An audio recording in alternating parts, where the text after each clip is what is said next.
Why should Lily Singh understand that she has a future in yoga instruction and possibly selling chai tea? You have a face called Auntie Your Mama's chai tea.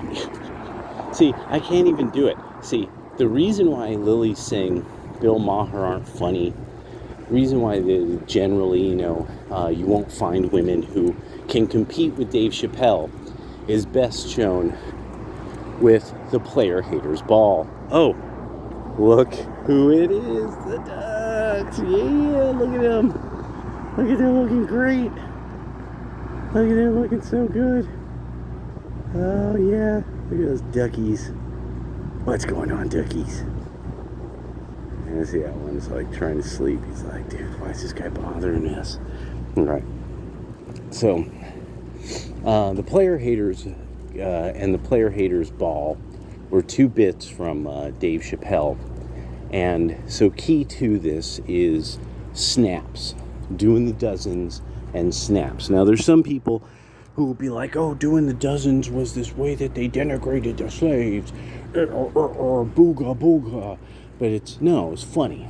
Snapping was funny, and we called it capping. You were capping on each other. That's why when people say no cap, I'm like, what the fuck? And then I'm like, oh, they mean it differently. But yeah, it was snaps, busting snaps. And there's nothing like that. You see, that's the basis of American humor. This thing called the teasing game. The teasing game is something that I got put onto by HBD Chick, who found it very interesting that almost throughout the African diaspora, so whether you're in Venezuela, whether you're in Cote d'Ivoire, whether you're in Suriname or Detroit, you will find two very interesting things.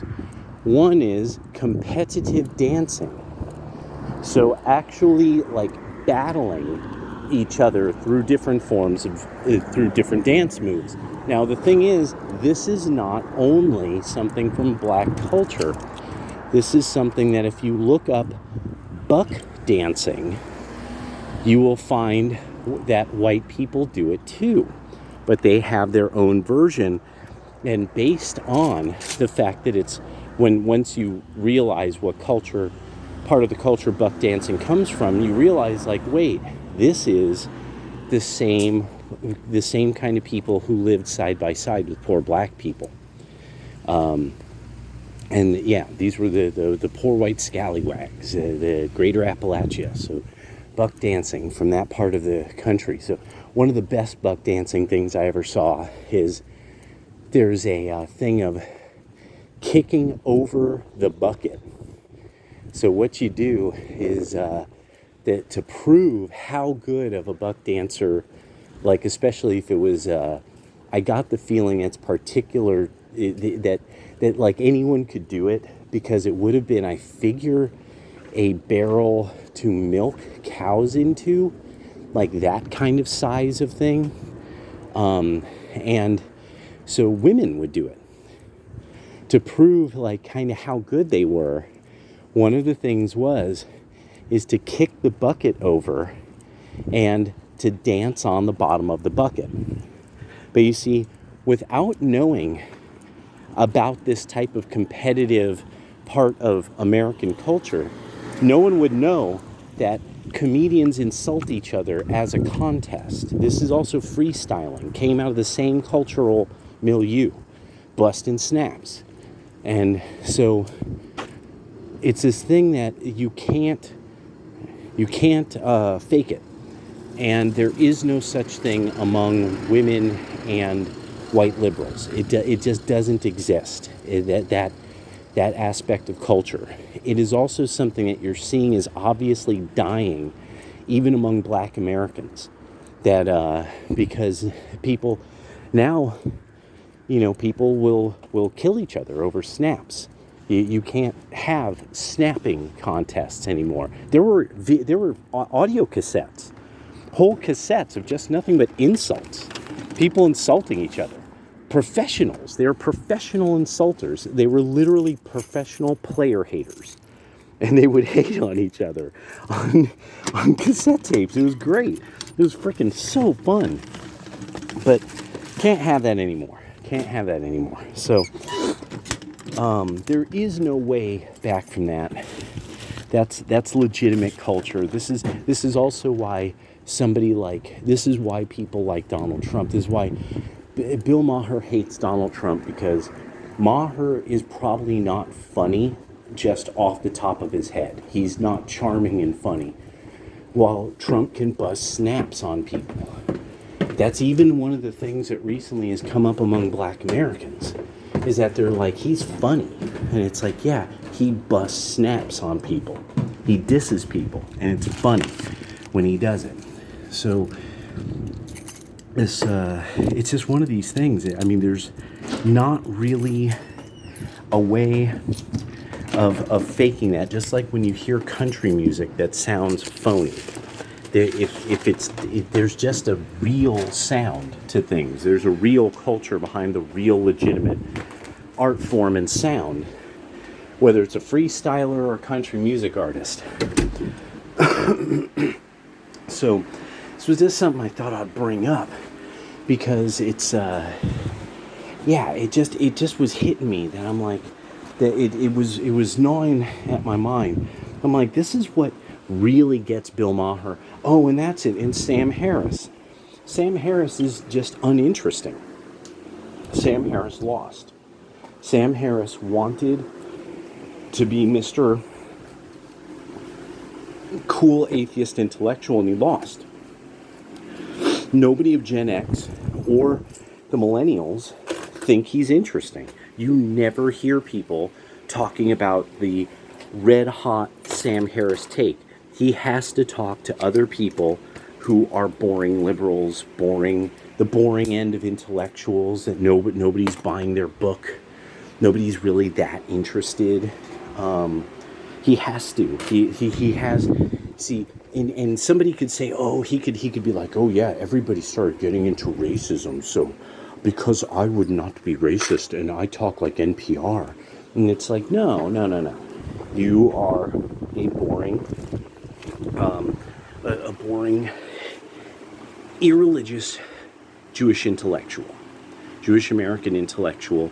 This is almost as normal as a record with grooves, a record made of black vinyl, a pair of shoes with fucking laces. It's boring. It's boring. Like, you and Maher are boring Jewish guys who don't like Yahweh. You're on the no way. You do it your way.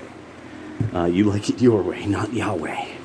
And so you're boring. You don't have insights that you can't think dangerous things. There we go.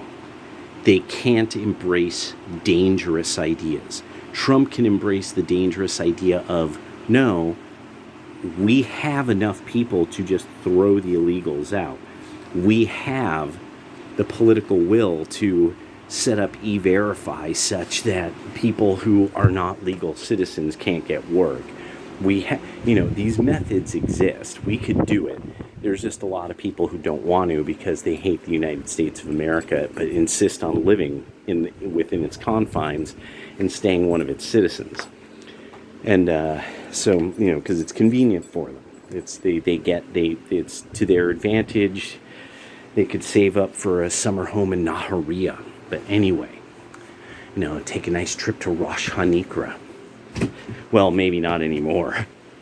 But anyway. So, and about Israel. No, I'm waiting. Because now, see, I've been there. Their security is like, they are rationally secure. And what I mean is, when you go into the airport, what do you see? Nothing. There's nobody there. You might see one other plane. You might see one other set of passengers. You will not be allowed to speak to them. They go there. They're doing their thing. You're doing your thing. You are called. I'm flying this day. It takes, like a day and a half to get there practically. So, you're leaving. What time? Don't know that. They'll tell you. And don't show up early. No, show up on time. Very, very serious about their security.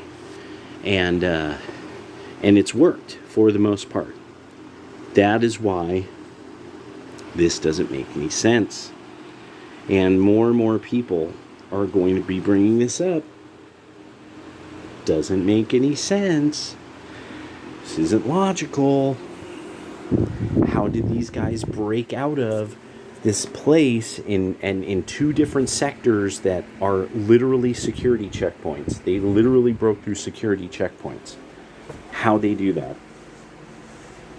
How did they do all this?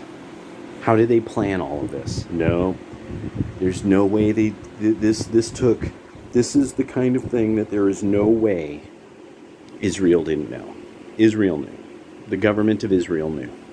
Somebody or another intelligence agency had to have known and then warned them.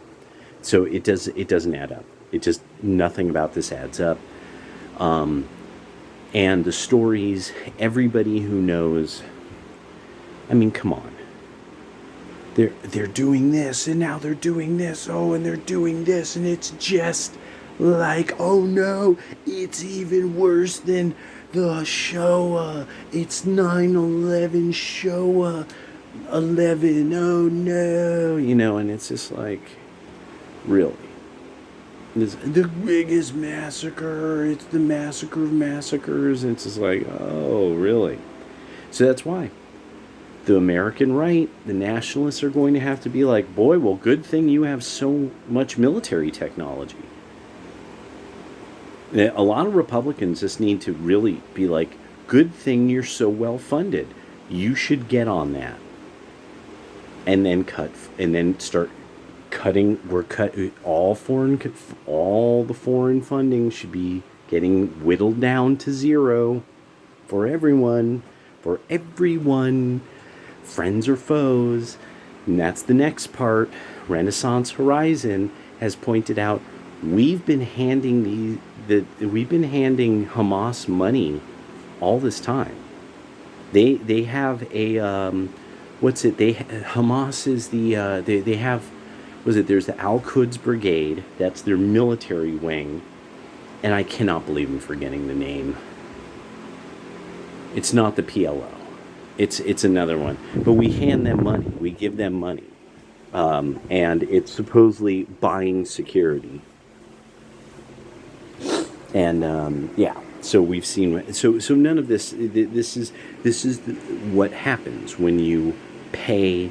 When everything is about just paying people who are not necessarily trustworthy and high trust societies to emulate a high trust society like America prior to the 1960s change in immigration. So that's just how that's going to be. And really, my whole mentality, every single thing makes me, nope, cut the world off.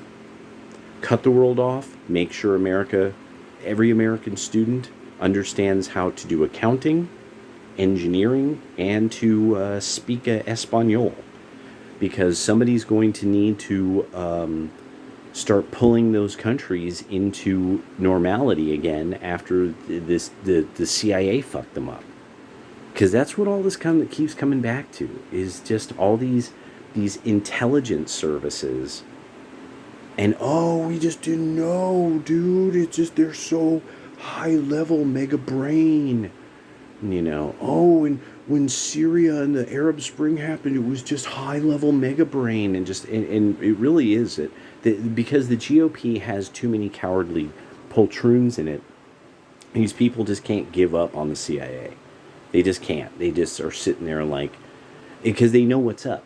Some of them understand. No, these are legitimately such bad people with now given so much power that if we were to do anything about them, who knows what they would do to the United States of America?